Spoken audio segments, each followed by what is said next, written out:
Hi guys, had quite a few requests recently about how to make marabou jigs, and this is something that in my part of the world up around Lake of the Woods, Rainy Lake, these have been winning tournaments for over 20 years. Really a popular tactic and technique up here.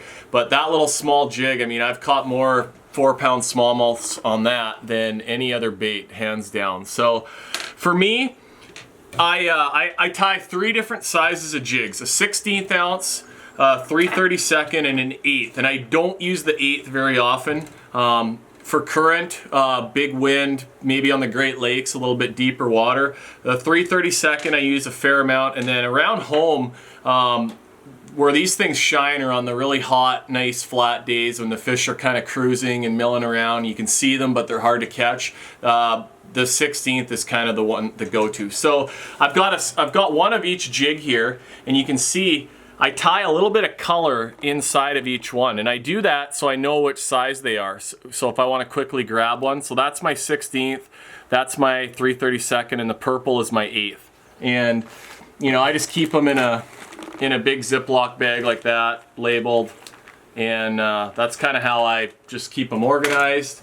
When it comes to tying them, your marabou is going to come in a pack like that. So what I like to do, I'll actually take all this out and I sort through it and just pick out the good feathers, and then I keep them in a big bag like this. And when I actually go to tie the jigs, this speeds up the process a lot because you'll get a lot of crap feathers in those bags. So you're gonna get the jig. Okay, well, one more, most important thing, the jig.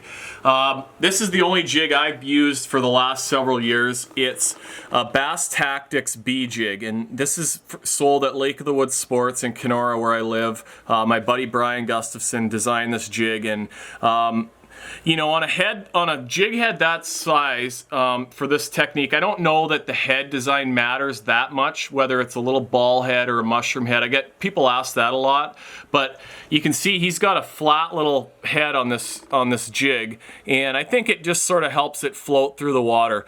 But the most important thing on here is the hook. It's a #1 Gamakatsu, so it's a really strong, small but strong hook. And then we've also got a little keeper you can see right there, and if you like to put a little bit of plastic on the jig, that's what that's for, and it holds your plastic on there really well. So I've bought every kind of jig imaginable and poured them for making these, but these are all I ever use anymore. They're a good jig. So to make them, I'm gonna put the jig in the vise just like that, and then I'm gonna tie my little bit of color on there first. And I think it just kind of gives the jig a little bit of character if you have some color on there. Just a couple wraps, and that's about it. And you could do a little bit on the top as well, but I'm not going to do a whole bunch. So the key with this is you want to wrap an even amount of marabou all the way around, little bits at a time, all the way around the jig. And you can see it goes fairly quick once you get the feathers sort of organized, and you're just dealing with good ones. One rule for me, but that's how you do it. But one rule for me, you can see how these feathers come with a spine up the middle. I don't want any spine in my jig. Sometimes when you buy them, people just cut the end of the feather off and tie it on there. That's sort of a low end way to do it, in my opinion. And then you'll get those stiff pieces in there, and the jigs just don't look as natural and they don't float as nice. So I just rip off, little bits off the spine just like that. And you can take scissors and cut that piece off.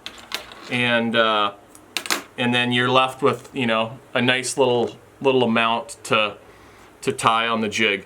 But you're just gonna go all the way around the jig and just keep putting bits of hair on there. I can tell when they're done by blowing on the back of the jig like that. And you don't want to have any gaps in there anywhere. You don't want to have too much hair, but you just want to have an even amount all the way around. You can see there's no big open gaps in there. And you have yourself a smallmouth killer. But that's my marabou jigs.